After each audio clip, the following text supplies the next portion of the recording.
चांद ना होगा,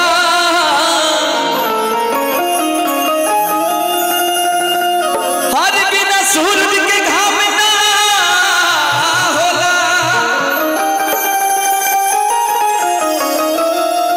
प्रेम भले ही पुरान हो जाले भैया, प्रेम कबहू पुरान ना होला। प्रेमी कितनो पुरान हो जाओ बाकी प्रेम कबो पुरान ना होला। उम्र भले 80 के हो जाए लेकिन अगर सामने से प्रेमिका गुजर जाए तो मन पड़ा कि हाँ उम्र फिर से 18 साल के हो।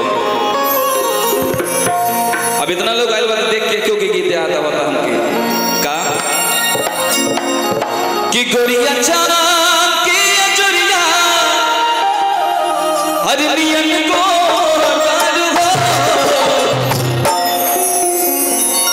हम एगो चीज नोटिस करी कि जब हम तक बोलत नहीं शायरी बोलत नहीं तब वो लोग हिलत एकदम बढ़िया से।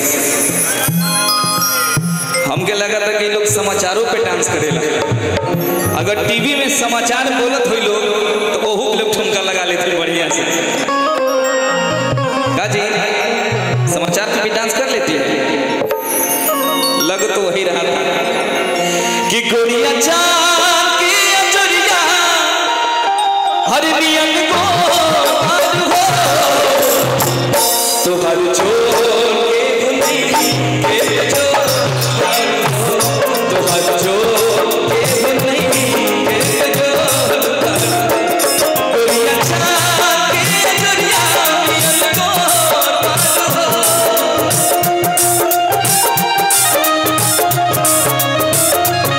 गोरिया चांद की अजरिया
सुनो हम इतना कादों में भी चल के आए बने तो खाली हेलो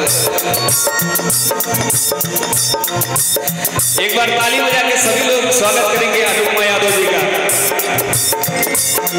बातचीत हम दूसरे से करत रानी आज लेकिन कहा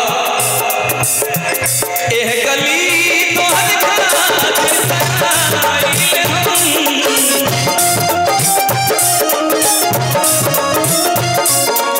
आज मैं आपकी तारीफ में क्या कहूँ, आप बिना तारीफ के भी लोगों को पसंद आते हैं।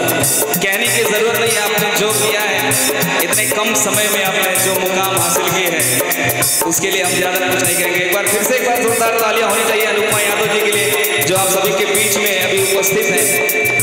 माइक दे दो आपको, एक गाना कंप्लीट हो जाए। हाँ लेकिन एक बात मैं बोलूँ, दीवाना दिल हुआ दीवाना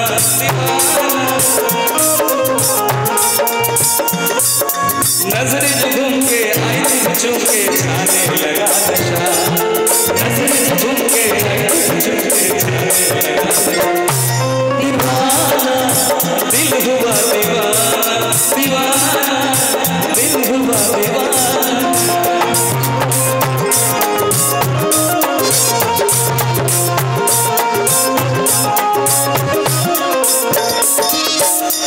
कि यह गली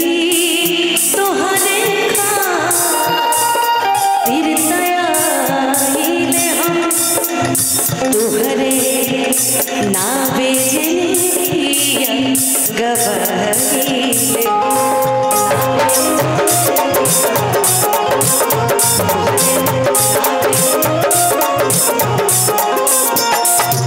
कि तू तगमा कत बासंती झक छोड़ बाड़ा तू तगमा कत बासंती झक छोड़ बाड़ा तुहर जोड़ के हुई के बजोड़ बाड़ा जोड़ के हुई के बजोड़ तुमको चाहता तुमको चाहिए वादे जो किए वो निभाएंगे ऐसा न हर जगह